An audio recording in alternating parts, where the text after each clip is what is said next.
Hi ಸ್ನೇಹಿತರೆ, ಇವತ್ತು ಇನ್ಸ್ಟಂಟಾಗಿ ಕ್ವಿಕ್ಕಾಗಿ ಹೇಗೆ ರಾಗಿ ದೋಸೆ ಮಾಡ್ಕೊಳ್ಳೋದು ಅಂತ ತೋರಿಸ್ತೀನಿ. ಇದಕ್ಕೆ ಉದ್ದಿನಬೇಳೆ ಬೇಡ, ಮೊಸರು ಬೇಡ. ಈಗ ರೆಸಿಪಿ ಶುರು ಮಾಡೋಣ. ಈಗ ಒಂದು ಮಿಕ್ಸಿ ಜಾರ್ ತೊಗೊಂಡಿದ್ದೀನಿ. ಮಿಕ್ಸಿ ಜಾರ್ಗೆ 1 ಗ್ಲಾಸಷ್ಟು ರಾಗಿ ಹಿಟ್ಟು ಹಾಕ್ಕೊತಾ ಇದ್ದೀನಿ. ರಾಗಿ ಹಿಟ್ಟು ಹಾಕ್ಕೊಂಡು ಈಗ ನೆಕ್ಸ್ಟ್ ಅದಕ್ಕೆ ಒಂದು ಅದೇ ಲೋಟ ಅಳತೆನಲ್ಲಿ ಬೆಂಗಳೂರು ರವೆ ನೋಡಿ ಅರ್ಧ ಲೋಟ ತೊಗೊಂಡಿದ್ದೀನಿ. ಬೆಂಗಳೂರು ರವೆ ಹಾಕ್ಕೊಳ್ಳೋಣ. ಹಾಕ್ಕೊಂಡು ನಾವು ಇದಕ್ಕೆ ಚಿಲ್ಲಿ ಫ್ಲೇಕ್ಸ್ ಒಂದು 4-5 ಮೆಣಸಿನ್ಕಾಯಿನ ಮಿಕ್ಸಿನಲ್ಲಿ ಸ್ವಲ್ಪ ಡರ್ ಅನ್ಸ್ಬಿಟ್ಟು ಹಾಕಿದ್ರೆ ಚಿಲ್ಲಿ ಫ್ಲೇಕ್ಸ್ ಆಗುತ್ತೆ. ಅದನ್ನು ಹಾಕಿದ್ದೀನಿ. ಖಾರಕ್ಕೆ ಎಷ್ಟು ಬೇಕೋ ಅಷ್ಟು. ನೆಕ್ಸ್ಟ್ ಉಪ್ಪು ಹಾಕ್ಬಿಟ್ಟು ರುಚಿಗೆ ತಕ್ಕಷ್ಟು ಉಪ್ಪು ಹಾಕ್ಬಿಟ್ಟು ಅದಕ್ಕೆ ನಾವು ದೋಸೆ ಹಿಟ್ಟಿಗೆ ಎಷ್ಟು ಬೇಕೋ ಅಷ್ಟು ನೀರು ಹಾಕಿ ಮತ್ತು 1 ಸ್ಪೂನು ಜೀರಿಗೆ ಹಾಕಿ ಈಗ ಇದನ್ನು ನಾವು ದೋಸೆ ಹಿಟ್ಟಿನ ಅದಕ್ಕೆ ಸ್ವಲ್ಪ ನೀರು ಸೇರಿಸ್ಕೊತ ರುಬ್ಕೊಂಬಿಡೋಣ. ನಾವು ಹಿಂಗೆ ಅದನ್ನು ಬೇಕಾದ್ರೆ ನಾವು ಹಿಂಗೆ ಕಲಸು ಸಹ ಮಾಡ್ಬೋದು, ಆದರೆ ಚೆನ್ನಾಗಿ ಬರುತ್ತೆ ಈ ಥರ ಮಾಡಿದ್ರೆ. ಈ ವಿಧಾನದಲ್ಲಿ ಮಾಡಿದ್ರೆ ನೋಡಿ ಈ ಥರ ರುಬ್ಬಿಟ್ಕೊಂಡಿದ್ದೀನಿ. ಈ ಥರ ರುಬ್ಬಿದ್ರೆ ನಾವು ಮೊಸರು ಅಥವಾ ಮಜ್ಜಿಗೆ ಅಥವಾ ಉದ್ದಿನಬೇಳೆ ಏನು ಬಳಸೋಂಗಿಲ್ಲ ಮತ್ತು ತಕ್ಷಣ ಮಾಡ್ಕೋಬೋದು. ನಾವು ಸಾಗು ಗೀಗು ಮಾಡೋ ಅಷ್ಟೊತ್ತಿಗೆ ನಾವು ಇದು ರೆಡಿಯಾಗಿರುತ್ತೆ. ದೋಸೆ ಹಿಟ್ಟು ನೆಂದಿರುತ್ತೆ ನೋಡಿ. ಈಗ ಬೇರೆ ಪಾತ್ರೆಗೆ ಟ್ರಾನ್ಸ್ಫರ್ ಮಾಡ್ಕೊತಾ ಇದ್ದೀನಿ. ದೋಸೆ ಹಿಟ್ಟನ್ನು ಟ್ರಾನ್ಸ್ಫರ್ ಮಾಡಿ ಚೆನ್ನಾಗಿ ಮಿಕ್ಸ್ ಮಾಡಿ ಇದನ್ನು ಮುಚ್ಚಿಟ್ಬಿಡೋಣ. ನೋಡಿ ಈ ಥರ ಅದಕ್ಕೆ ದೋಸೆ ಹಿಟ್ಟಿನ ಅದಕ್ಕೆ ಕಲಸಿದ್ದೀನಿ. ಈಗ ಮುಚ್ಚಿಟ್ಬಿಡೋಣ. ತಕ್ಷಣ ಆಗೋಗ್ಬಿಡುತ್ತೆ, ಕ್ವಿಕ್ಕಾಗುತ್ತೆ, ಬೇಗ ಆಗುತ್ತೆ. ನೋಡಿ ಕ್ವಿಕ್ಕಾಗಿ ಒಂದು ಸಾಗು ಮಾಡ್ಕೊಂಬಿಡೋಣ. ಈರುಳ್ಳಿ ಸಾಗು ಮಾಡ್ತಾಯಿದ್ದೀನಿ. ಮೆಣಸಿನ್ಕಾಯಿ ಹಾಕಿದ್ದೀನಿ, ಒಣಮೆಣ್ಸಿನ್ಕಾಯಿ, ಬೆಳ್ಳುಳ್ಳಿ, ಕೊತ್ತಂಬರಿ ಸೊಪ್ಪು ಮತ್ತು ತೆಂಗಿನ ತುರಿ ಒಂದು ಅರ್ಧ ಕಪ್ಪಷ್ಟು ಹಾಕ್ಕೊತಾ ಇದ್ದೀನಿ. ನೆಕ್ಸ್ಟ್ ಇದಕ್ಕೆ ಟೊಮೊಟೊ ಹಾಕ್ತಾಯಿದ್ದೀನಿ.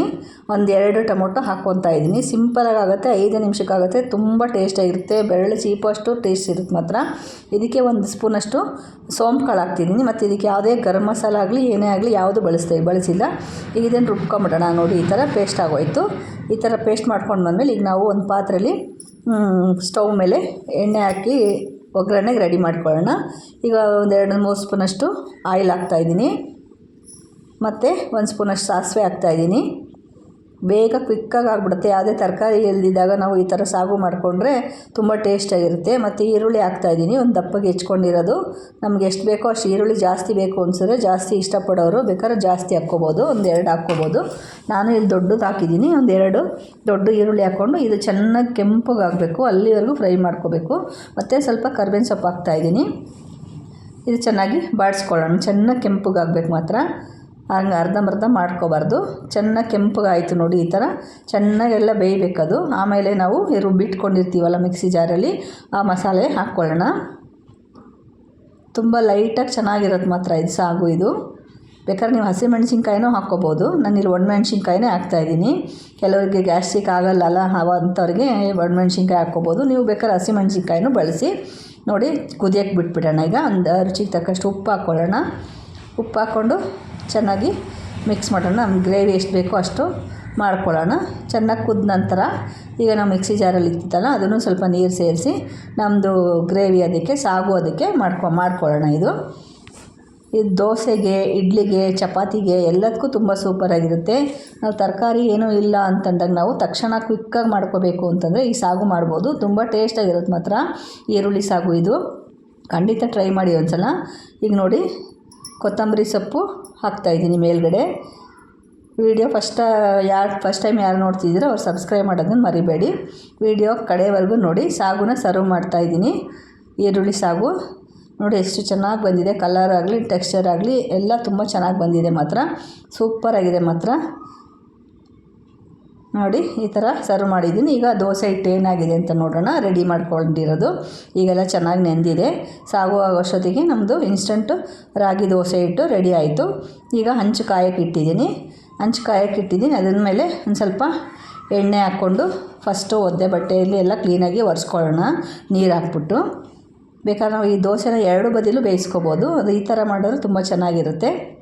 ಇದೇ ಹಿಟ್ಟಿಗೆ ನಾವು ಈರುಳ್ಳಿನೂ ಎಲ್ಲ ಹೆಚ್ಚಿ ಹಾಕಿ ಮಾಡ್ಕೋಬೋದು. ನಾನು ಈ ಥರ ತೋರಿಸ್ತಾಯಿದ್ದೀನಿ ಇನ್ಸ್ಟೆಂಟಾಗಿ ಮಾಡೋದನ್ನು.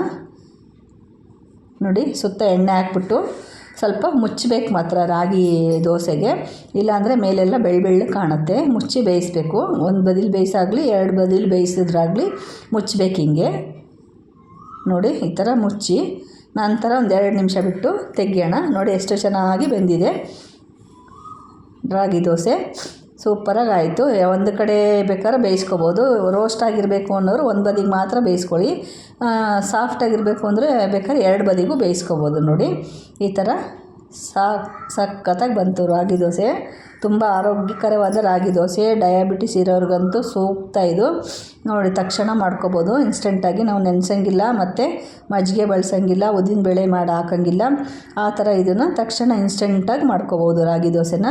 ನೋಡಿ ಎಷ್ಟು ಚೆನ್ನಾಗಿ ಬಂದಿದೆ ದೋಸೆ. ಸಾಫ್ಟಾಗಿದೆ, ಮೇಲೆಲ್ಲ ಕ್ರಿಸ್ಪಿಯಾಗಿದೆ, ಒಳಗಡೆ ಸಾಫ್ಟಾಗಿದೆ.